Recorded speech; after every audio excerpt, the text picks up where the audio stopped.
We'll see when folks can join in.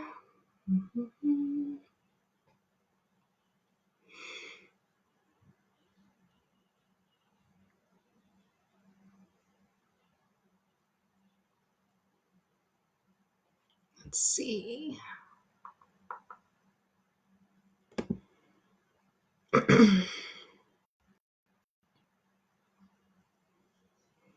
We'll just wait like 5 minutes before we kind of get the reading started for more folks to be able to join in. So we'll just kind of hang out for the time being.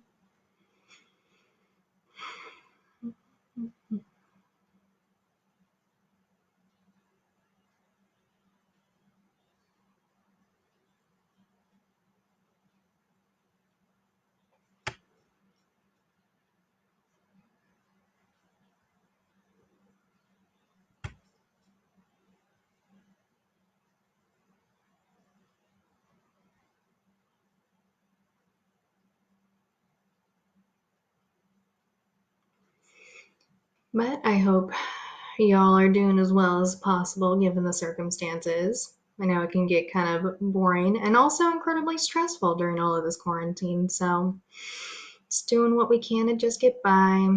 But I hope your weekend was at least a little bit restful.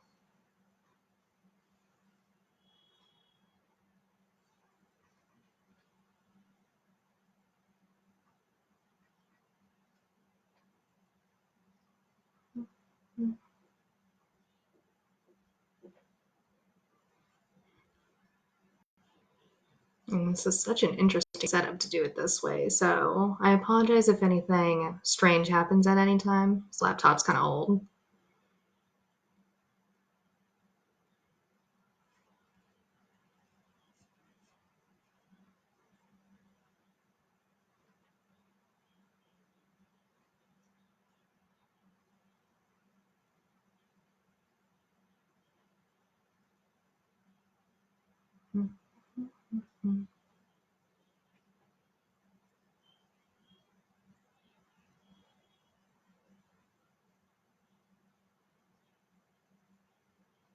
We'll see how this ends up going.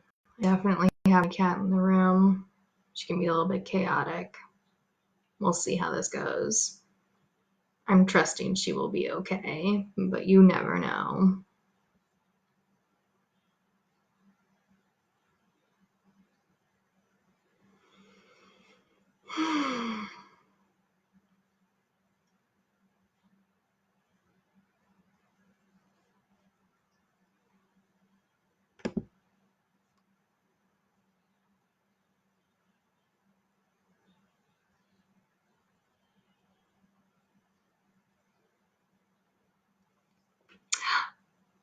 Yeah, they sure do. And good evening to you as well. She's great, just sometimes a little chaotic. It's kind of like with children, you just kind of sense that energy that they're about to get a little disruptive. I can kind of been picking up that vibe from her. So my only goals for tonight are to have her hopefully not interrupt this reading at all, at least not in negative sense. And then B, my neighbor upstairs phone not going off because they turned their ringer on extraordinarily loud.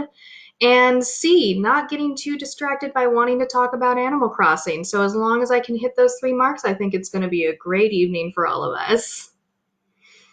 And we'll wait just a couple more minutes just for more folks to kind of get online, be able to get into the video, and then we'll kind of start from there with like my little intro that I have set up and everything, and getting into reading, and then some Q&As afterwards if folks do have questions throughout the reading. So that's kind of the plan.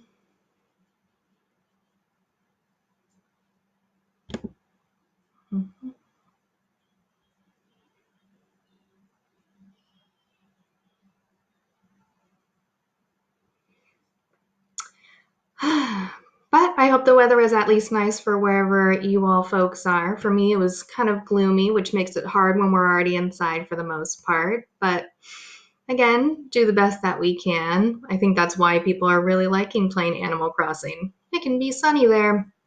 So do what we can. I'll just give a few more minutes for folks and then we'll kind of get started.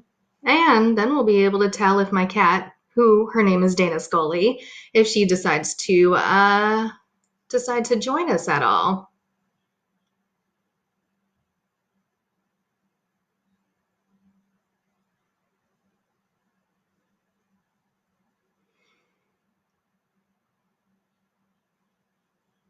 But in the meantime, I'll preemptively thank, Poets in Pajamas, especially Sarah Clark and, Sundra's Publications for being able to have the Poets in Pajamas reading series. I think it's really cool, in general, and especially now since they're, trying to help out authors that have been affected by COVID-19, myself included. So I think, this offers a great space to be able to have this connection for readers.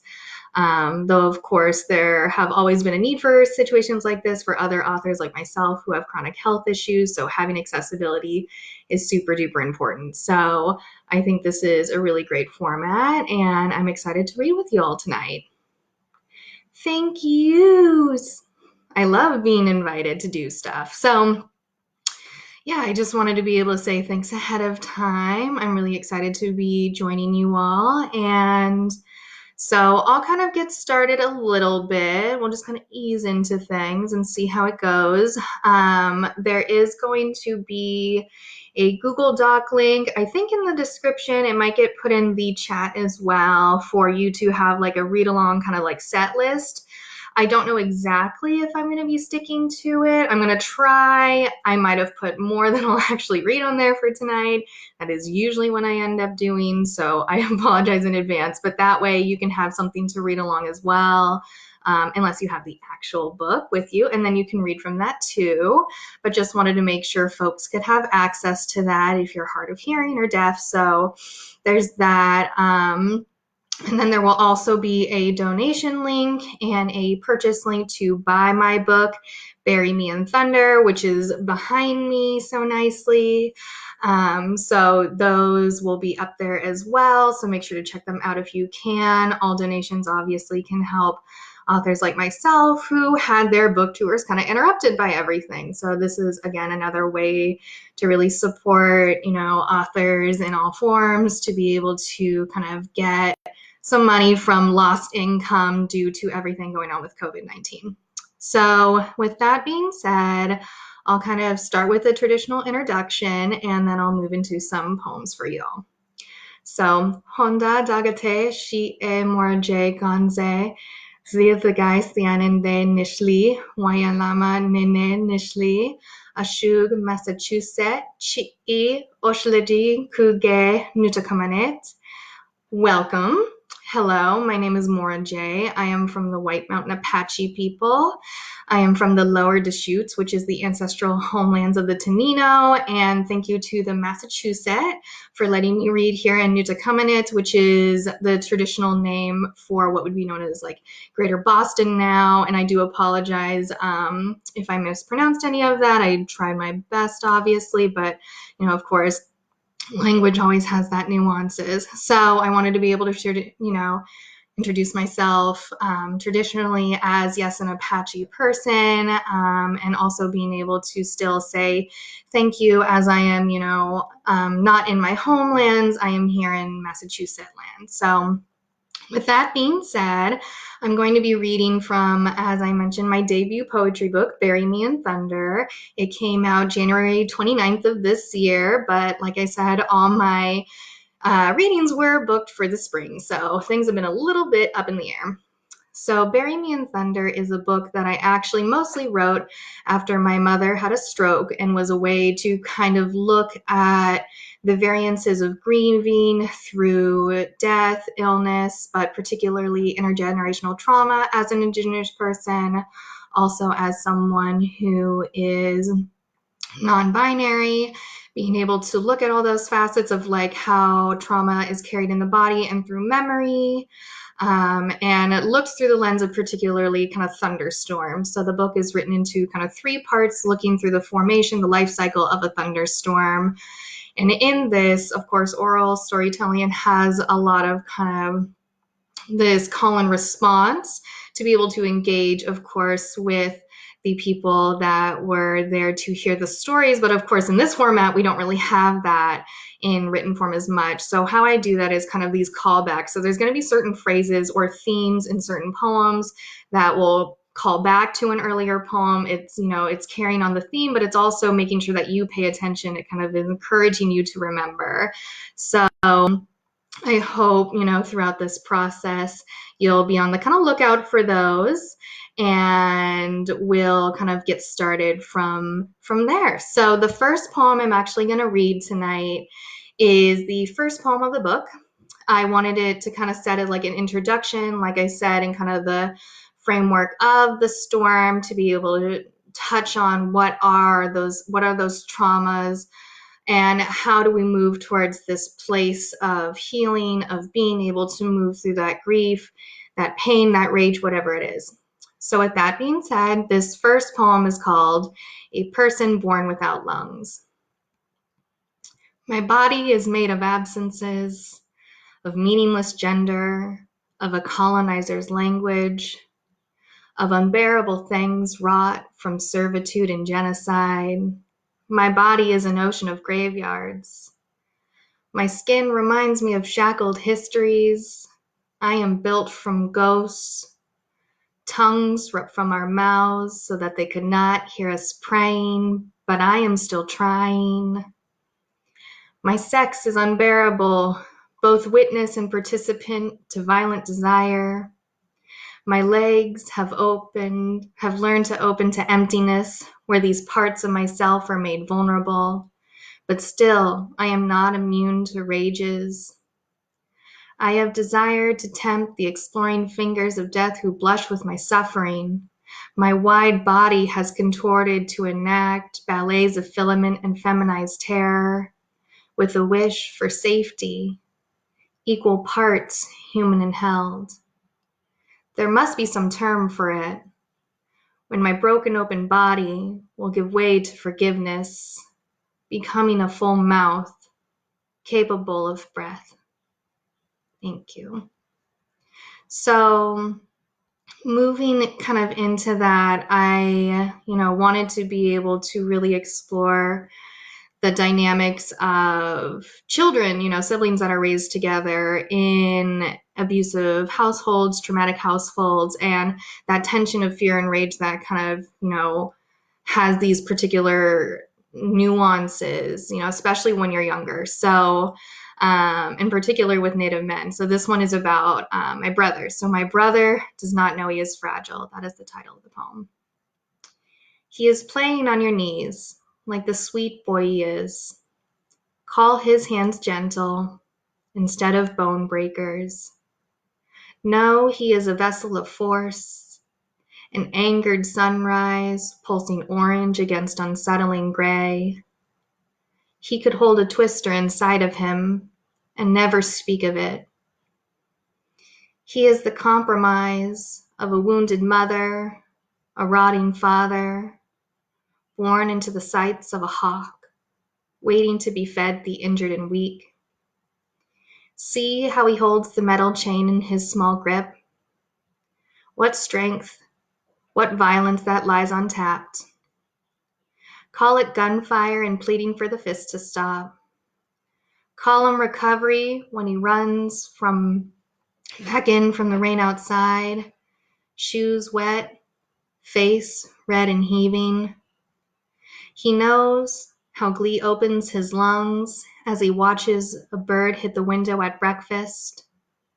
Call him a doting audience to the end. He says he only knows dreams as a knife, as rabid teething. Remember how he once killed the blue nights in October, turned on all the lights in his room, declared the sun an everlasting scar in his palace. Call it bloodletting his fear, turning it on its side and using the scalpel to pull its weeping parts. Say he only knows about the resurrections, but not the dead. As the first boy to know war, he says he is a hungry bullet, but he only knows the first part to the Icarus myth.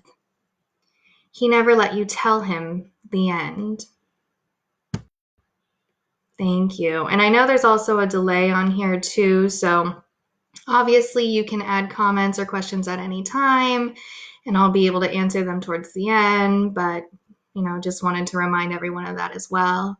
So this next poem I'm going to be moving into, like I said, from the previous one, My Brother Does Not Know He Is Fragile, is really examining this kind of tension that we're building into if we're thinking about like the stages of grief with like anger, but also the honesty that can kind of come from that, and how we can rely on our ancestors for maybe some clarity or guidance on how to move through that. So that really ties into this next poem, which is called Bitter Bones. Bitter Bones. Bundle your shirts in deer skin, take them to the edge of the ocean, throw them in the water for your selfishness and grievances with death. Reject who deny your existence. They find you less threatening, born to be the mirror of your neglectful father. They do not know how you carried matches in your shoes, ready to strike up everyone. There are women who held guns against Indian heads just as much as any white man. They just know how to look good while crying, so no one ever bothered them. Remember to bury your magic under tree roots. Do not dig them up for 7 generations. Let them ferment with untouched hands. Your grandfather would have warned you about this world if he had not died long before you were born. Trust in him. Death has made powerful ghosts for you to talk to. Thank you. So, moving into this next one, I'm going to kind of keep the description on this one brief. It's basically a poem about rejecting the fetish of kind of colonized genders, especially for myself. So this piece is called Feasting on Dysphoria and Sparrows.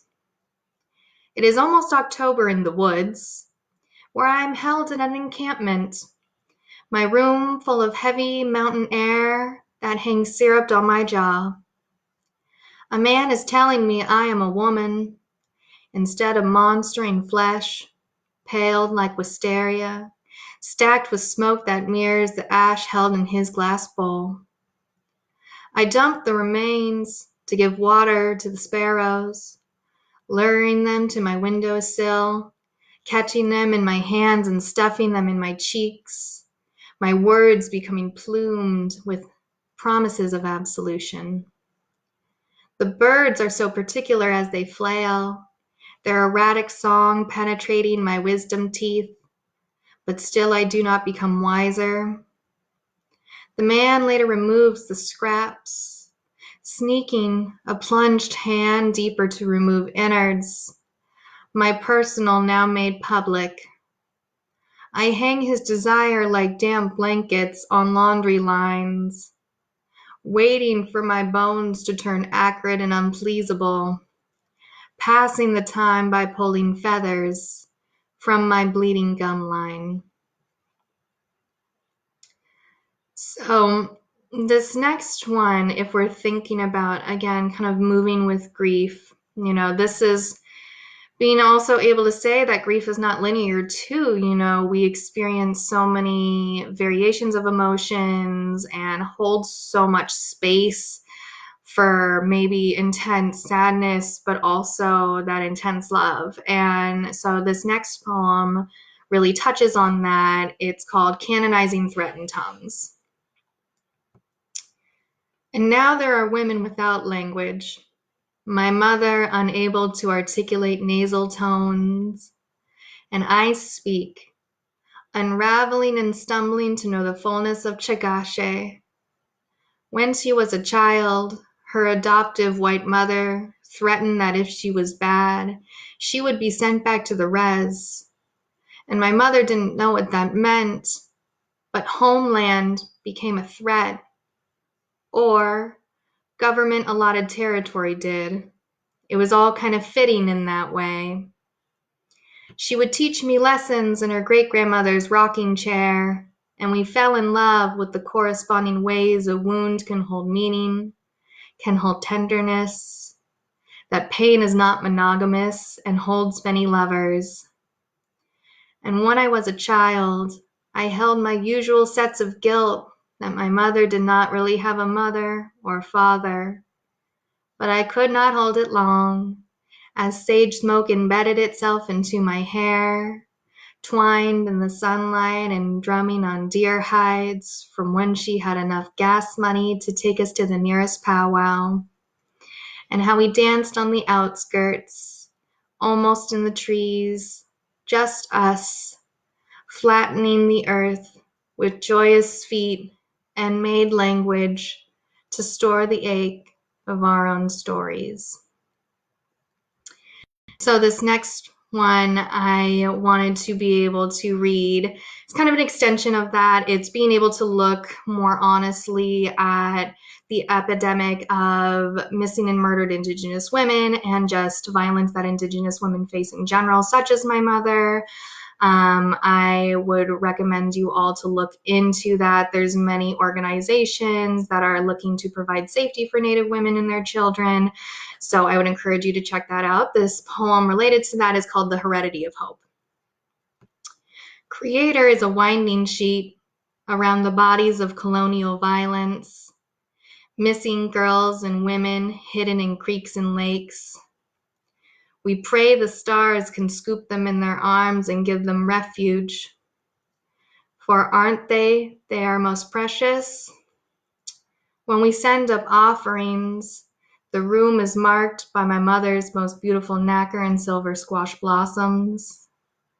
What if we can remember each one of the missing in the notches of the story belts we hold during the long winters?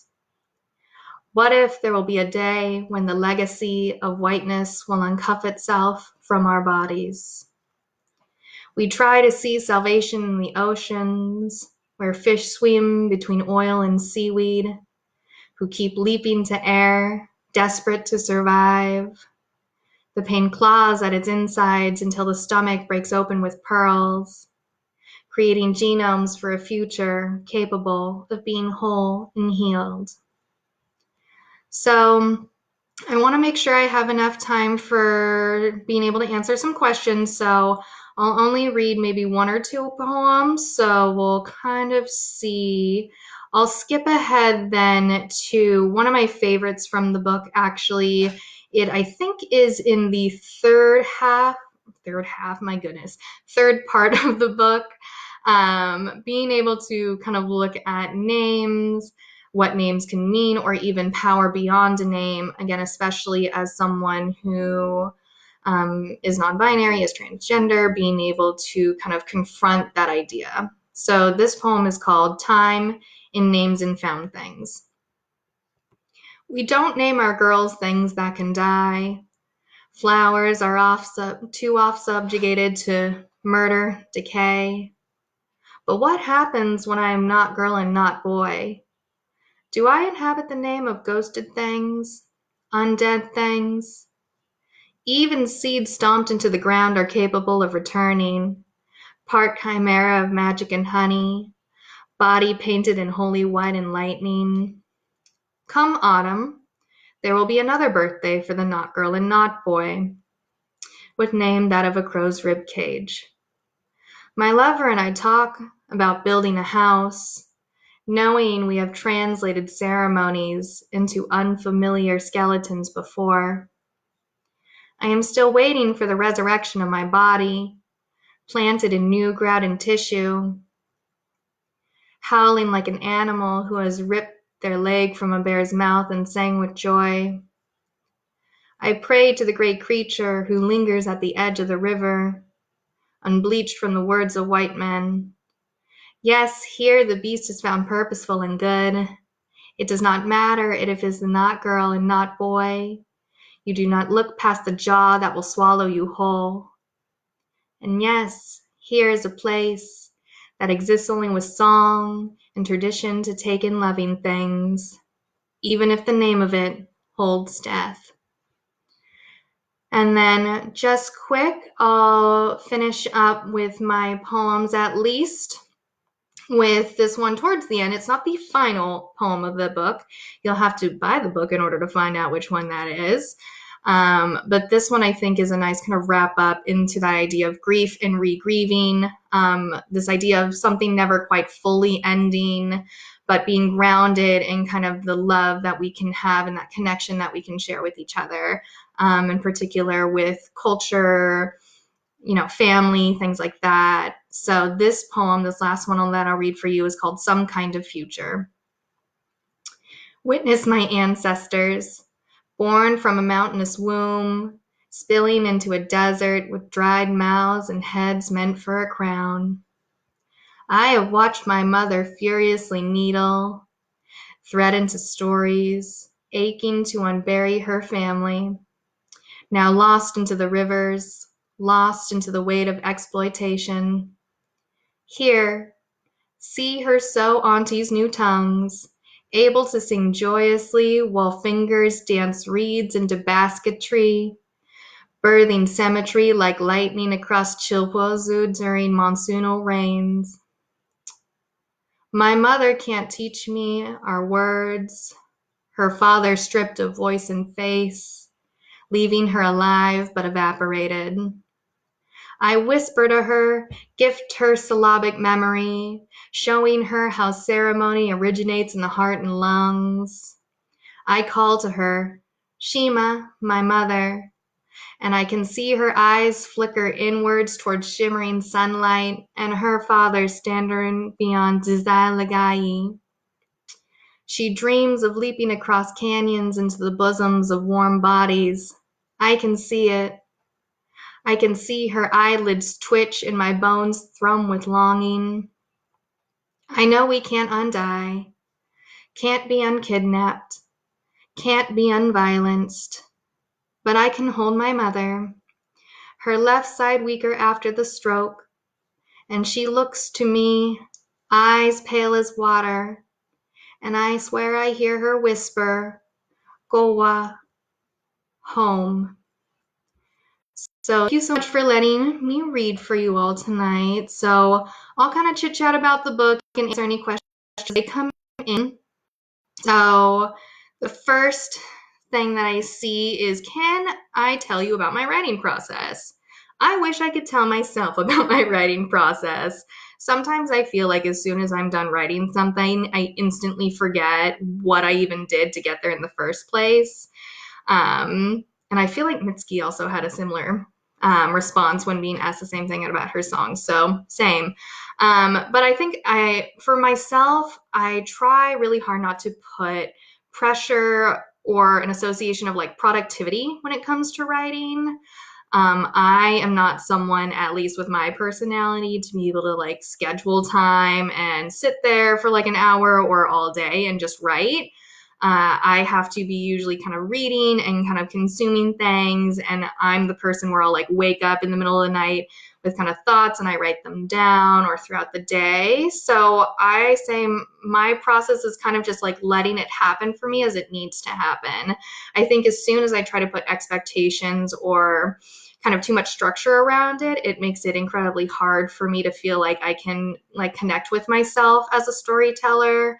So at least for me, which I know, isn't always helpful for other people to hear, is like to not put so much pressure or maybe such high expectations around like creativity having to be productivity. I want it to be something that's meaningful and joyous for me. So that's kind of what I do, is I'm allowing myself to be flexible with it, especially right now too, with everything going on. I know some people are really productive, but I actually feel like I need to take a step back in those moments.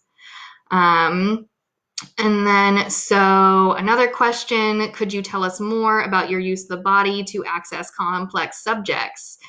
So, yes, I could. So basically, I wanted to look at the body in connection with how we see kind of the land and how the land is often exploited, how bodies are often exploited, and kind of being able to draw the parallels there.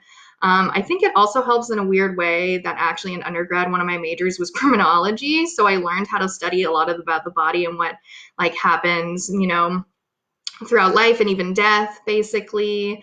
even studying psychology on that piece too. So I think for me, again, as someone who has experienced these traumas involving the body, I wanted to be able to show how it can clearly link to these ideas of intergenerational violence, trauma from colonialism, land being exploited, resources being taken, people being displaced or dispossessed for resource extraction.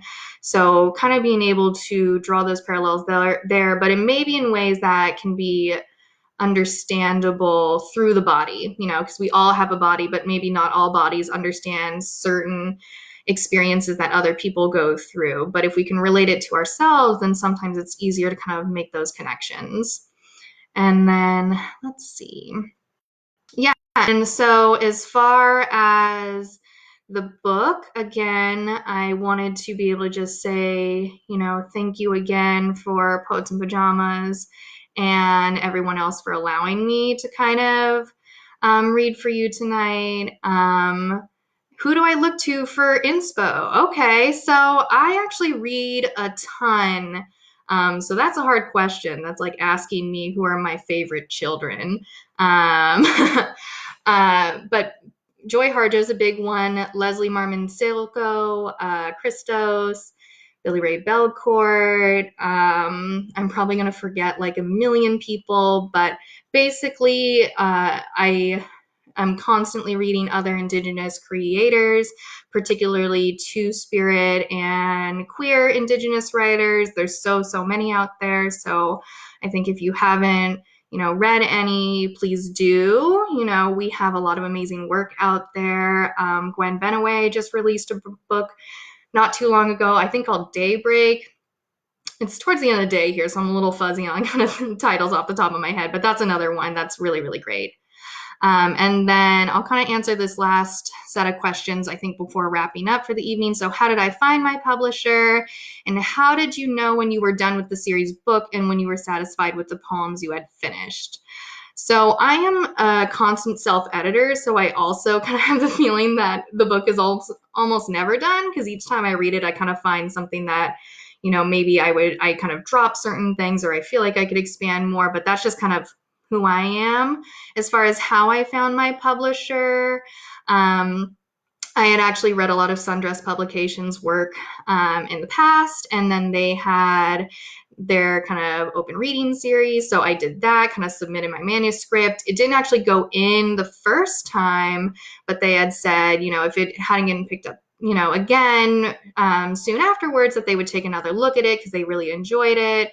And so a couple months later, decided to check in again. We started this conversation and they ended up deciding to take it on. And it's been a wonderful journey ever since. But how did I know when I was done? I think really was when I kind of just like sat with it all, printed out in the ways that I'd shuffled it around a million times before. And I just kind of read it out loud to myself. And it just happened to feel like that was time with it. I, of course, had edited around a lot, moved things around. There was different sections before. I think I just needed enough time to kind of know it well enough and build that relationship. So yeah, as far as that goes, I wanted to thank you all again for allowing me to read with you all tonight and being able to share this space. I had a really nice time, and thankfully, my cat Dana Scully did not decide to scream or shout or anything. So I think this is a victory for all of us. But I hope you have a lovely rest of your evening. Stay safe out there. And with that being said, my final statement will be land back for Indigenous people. Let us be being able to be in connection with our lands again. It's important. It relates to a lot of the conversations that we're having right now. And have a great night. Bye now.